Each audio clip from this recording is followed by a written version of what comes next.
Hello दोस्तों, मेरा नाम प्रियंका है और मेरे क्लास में आप सभी का स्वागत है। आज की क्लास में हम इम्तियाज़ अहमद की बिहार एक परिचय का ऑब्जेक्टिव प्रश्न को डिस्कस करेंगे।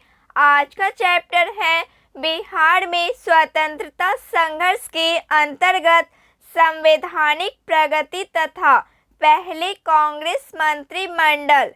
तो चलिए शुरू करते हैं। संवैधानिक प्रगति तथा पहला कांग्रेसी मंत्रिमंडल 1937 से 39 और उसके बाद। पहला सवाल है, बिहार में द्वैत शासन का प्रारंभ कब हुआ था?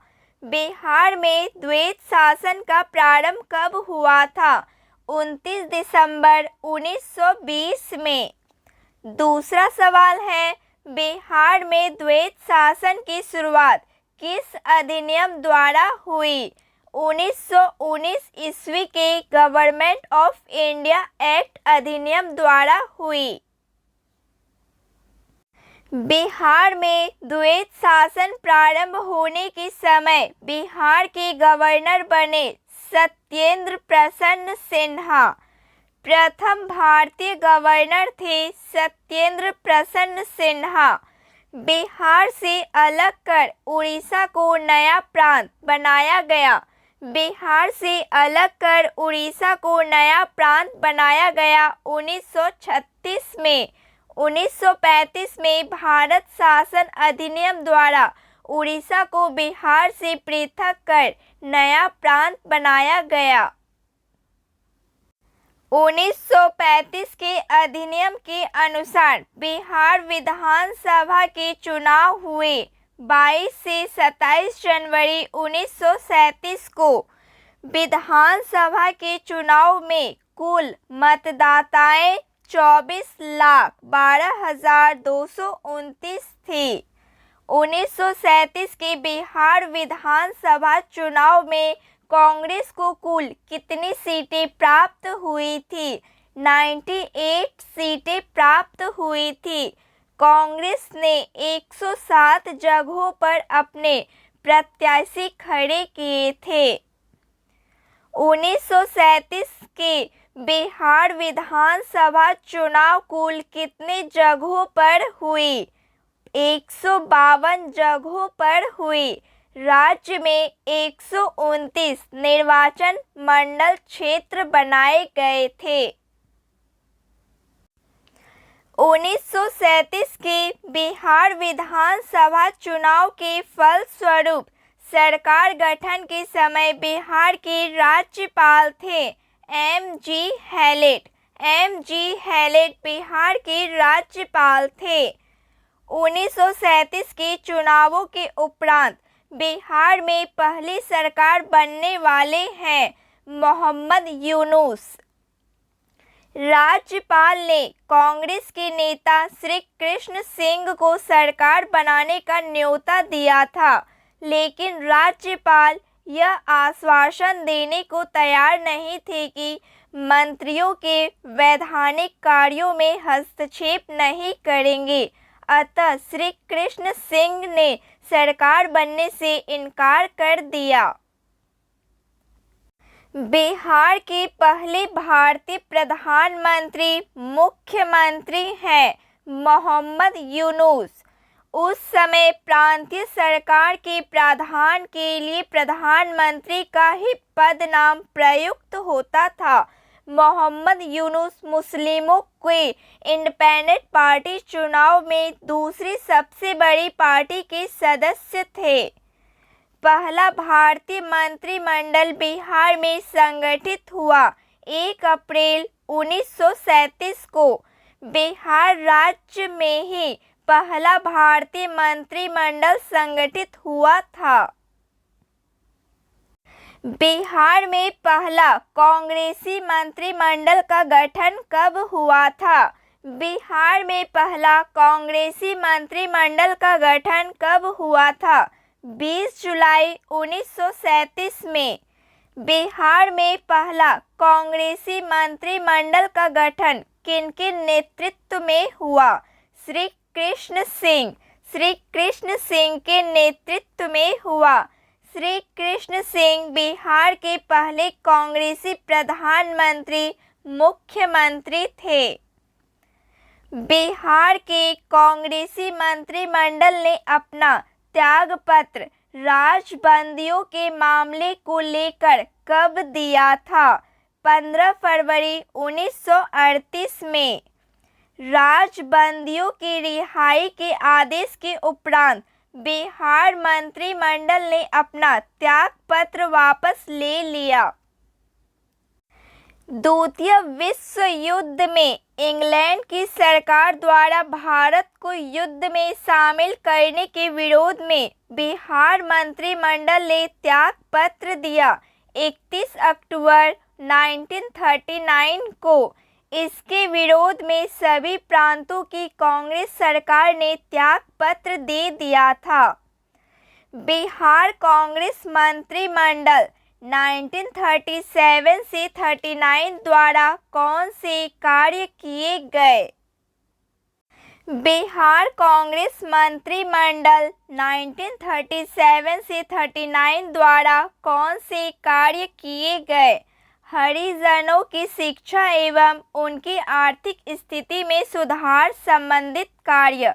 Bihar tenancy amendment act 1938। बंदियों की रिहाई। कई पुस्तकों एवं प्रकाशनों पर शीर्ष प्रतिबंध की समाप्ति एवं के.टी. शाह की अध्यक्षता में शिक्षा पुनर्गठित समिति की स्थापना। ऑप्शन डी उपयुक्त सभी कार्य किए गए। Option D right answer. Akhil Bharatiya Muslim league का 26वां अधिवेशन 26 दिसंबर 1938 कहाँ संपन्न हुआ? पटना में संपन्न हुआ। इसकी अध्यक्षता मोहम्मद अली जिन्ना ने की थी। 1937 में बिहार में कुछ स्थानीय मुस्लिम पार्टियों का विलयन मुस्लिम लीग में हुआ। इसमें कौन सा पार्टी सम्मिलित नहीं हुई थी? बिहार इंडिपेंडेंट पार्टी सम्मिलित नहीं हुई थी। किस वर्ष उड़ीसा बिहार से पृथक हुआ था? किस वर्ष उड़ीसा बिहार से पृथक हुआ था? वर्ष 1936 में। बिहार में निर्वाचित लोकप्रिय सरकार सर्वप्रथम बनी थी। बिहार में निर्वाचित लोकप्रिय सरकार सर्वप्रथम बनी थी 1937 ईस्वी में। 1937 के चुनाव में मुस्लिम लीग के टिकट पर कितने मुसलमान बिहार राज्य की विधानसभा से चुने गए? कोई नहीं। रेगुलेटिंग एक्ट के प्रावधानों के अंतर्गत बिहार के लिए एक प्रांतीय सभा की स्थापना हुई 1774 में। मुंगेर में बेगूसराय में हुए गन्ना उत्पादन सम्मेलन नवंबर 1935 की अध्यक्षता किसने की? श्री अनुग्रह नारायण सिंह ने। 15 से 16 जनवरी 1936 को बिहार राजनैतिक सम्मेलन का 19वां अधिवेशन कहाँ संपन्न हुआ? पटना में संपन्न हुआ। बिहार प्रांत में पिछड़ा वर्ग संघ डिप्रेस्ड क्लासेस लीग नामक संगठन कब स्थापित की गई? 1935 में। 1937 के चुनाव में यह कांग्रेस के साथ थी। बिहार में 1937 के चुनाव में कांग्रेस ने अपने कुल खड़े किए जगहों का कितने प्रतिशत प्रत्याशी विजयी हुए? 92%। खड़े हुए जगहों का 92% तथा कुल जगहों का 65% कांग्रेस प्रत्याशी विजय हुए। 1937 के बिहार विधानसभा चुनाव में 73 ग्रामीण निर्वाचन मंडल में कांग्रेस के कितने प्रत्याशी विजयी हुए? 68 प्रत्याशी विजयी हुए। 1937 के चुनाव में कांग्रेस ने आम निर्वाचन मंडल में 5 में से 5, अनुसूचित जातियों के निर्वाचन मंडल के 15 में से 14, मुस्लिम निर्वाचन मंडल 5 में से 4, महिला निर्वाचन के 4 में से 3 और 3 श्रमिक निर्वाचन मंडल की 3 में से 2 सीटें जीत लिए। आदिवासी निर्वाचन मंडल में 1 सीट को छोड़कर सभी में जीत मिली थी। 1937 के चुनाव में पटना विश्वविद्यालय निर्वाचन मंडल से कितने कांग्रेस प्रत्याशी को पराजित कर सदस्य निर्वाचित हुए? डॉक्टर सच्चिदानंद सिन्हा। डॉक्टर सच्चिदानंद सिन्हा। 5 से 7 मई 1937 को 5 से 7 मई 1937 को कहाँ राष्ट्रीय सुरक्षा सम्मेलन हुआ? सदाकत आश्रम पटना। सदाकत आश्रम पटना में राष्ट्रीय सुरक्षा सम्मेलन हुआ। बिहार में पहली बार 20 जुलाई 1937 को श्री कृष्ण सिंह के नेतृत्व में कांग्रेसी सरकार बनी। विधानसभा के अध्यक्ष निर्वाचित हुए श्री राम दयालु सिंह। प्रोफेसर अब्दुल वारी विधानसभा के उपाध्यक्ष बने।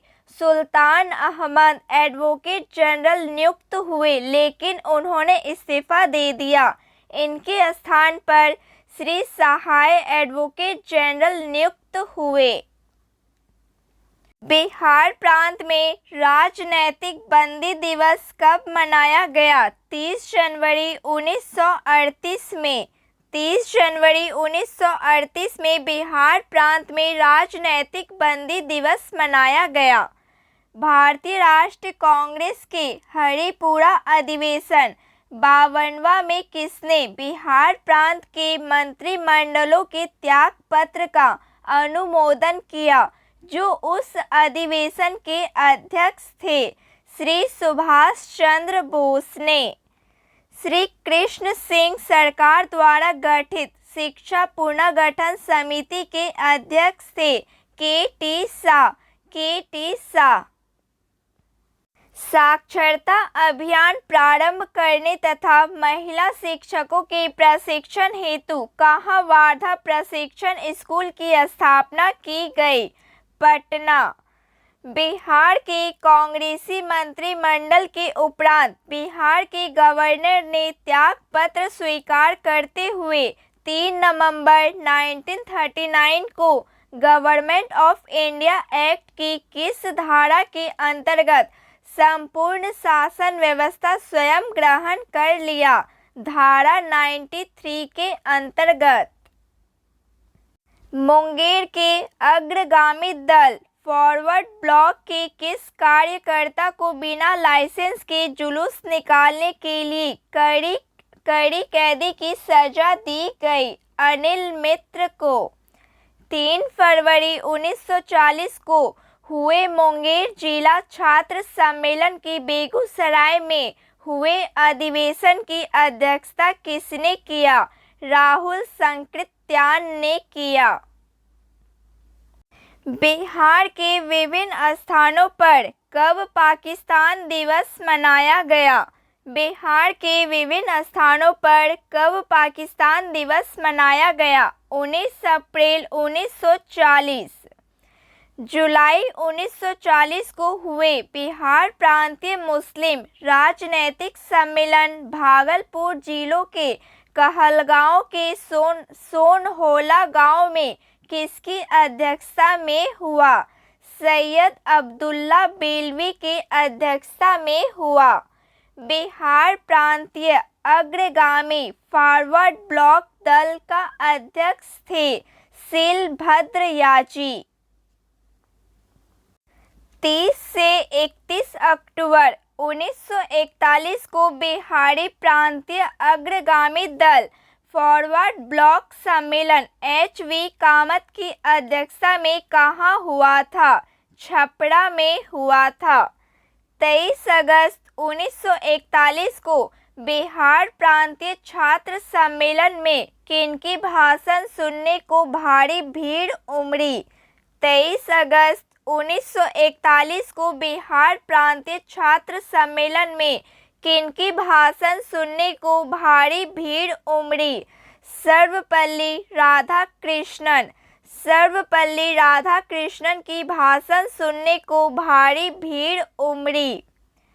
तो फ्रेंड्स, आज के लिए बस इतना ही। क्लास अच्छी लगी हो प्लीज़ लाइक शेयर सब्सक्राइब कीजिए। जय हिंद। Thank you.